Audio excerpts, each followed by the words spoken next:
Petite parenthèse théâtrale dans notre grande page politique. Vous allez au théâtre, Laure Marin? Pas trop le temps, mais... Pas trop le temps. Grâce à nous, vous y allez. Enfin, grâce à nous. Grâce à Ségolène. Oui, bon, vous connaissez les films en noir et blanc, on en a tous vu. Oui. Des photos en noir et blanc, on connaît. Mais est-ce que vous avez déjà vu une pièce de théâtre en noir et blanc? Non. Non, mais je me souviens que vous nous avez montré une cinécénie en noir et blanc, au Puy du Fou. Oui, tout à fait, tout à fait. C'était une des scènes. Et oui, je vous écoute. Hein. Oui, bien joué. Et bien là, je vous propose de découvrir la toute première pièce de théâtre, première création française entièrement en noir et blanc. Ça s'appelle Smile. C'est le titre de cette pièce qui parvient à duper notre œil par un processus technique assez magique. C'est un spectacle qui cartonne depuis 2 ans. Mais c'est Charlot sur l'affiche. À Paris. Mais bien sûr, il y a un lien avec Charlie Chaplin.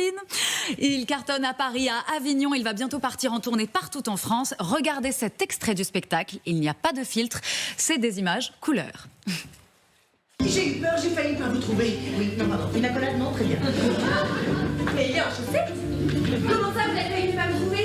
Ça fait 10 minutes que je vous attends. Attendez, c'est pas uniquement de ma faute. Comment ça, pas de votre faute? Vous me donnez rendez-vous à 20h et vous arrivez avec 10 minutes de retard. Alors, c'est pas exactement comme ça que ça s'est passé. Oh, je vous trouve bien culotté. Moi, j'appelle ça un très mauvais début.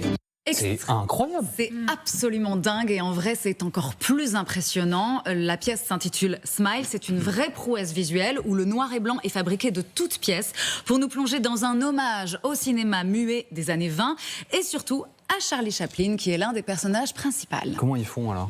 Alors il y a des lumières spéciales, notamment un éclairage au sol qui est composé de LED très puissant, mais tout le mobilier, les costumes, les accessoires ont été fabriqués et peints, alors pas en noir ou en blanc, mais avec des nuances de gris à chaque fois.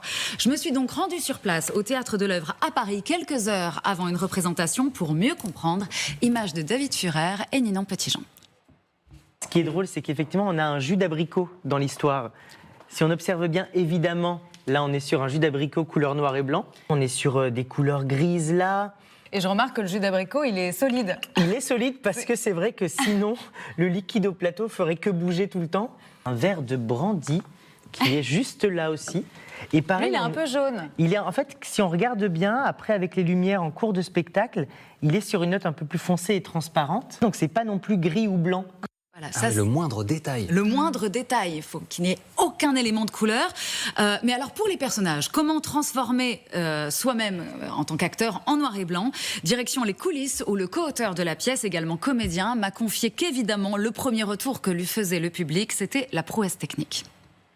C'est la première chose qui revient tout le temps à chaque fois après le spectacle, c'est « c'est fou, cet effet en noir et blanc ». En fait, l'œil, le rideau s'ouvre, la lumière s'allume et les gens ont l'impression de voir une photo ou un écran en noir et blanc. On prendrait une photo, que la photo serait en noir et blanc sans effet.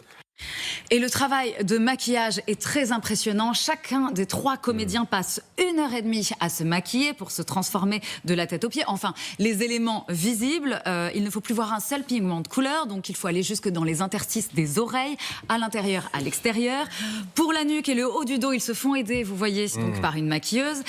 Ils ont aussi dû maquiller un autre élément qu'ils n'avaient pas prévu au départ, qui est ressorti jaune lors des toutes premières représentations. Ce sont les dents. Regardez, ils sont aussi obligés de maquiller les dents, donc ils le font avec un vernis spécial. C'est quoi l'histoire derrière cette prouesse exceptionnelle? C'est une histoire d'amour, un rendez-vous manqué. En fait, on est dans les années donc, de Charlie Chaplin, avant qu'il devienne Charlot. C'est inspiré d'une histoire vraie, donc avec une femme. Et il y a le point de vue des 3 comédiens sur scène. Donc ça emprunte vraiment les techniques et les codes du cinéma, avec des effets absolument incroyables. C'est une actrice de Plus belle la vie.